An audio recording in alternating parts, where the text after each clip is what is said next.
આ kidney hospital થી નાના કુંભનાથ રોડ જતો મુખ્ય માર્ગ છે। 3 દિવસથી અહીંયા ગટરો ઉભરાય છે।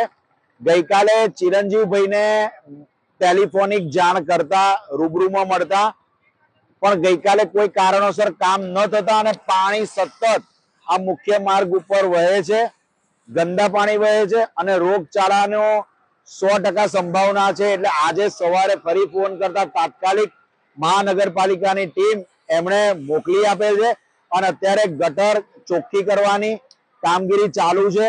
પાણી ઉભરાતું બંધ થઈ જશે તો આ પ્રશ્ન સોલ્વ થઈ જશે અને આપના માધ્યમથી હું જાણ કરવા માંગુ છું કે આ ગટરોની પણ તાત્કાલિક સંજોગોમાં ફરીથી સફાઈ કરાવવામાં આવે કે જેથી આવનારા ચોમાસાના દિવસોમાં આ ઉભરાવાનું ને ગંદુ પાણી બહાર નીકળવાની સમસ્યા ન સર્જાય તો રોગ પણ ફેલાશે નહીં।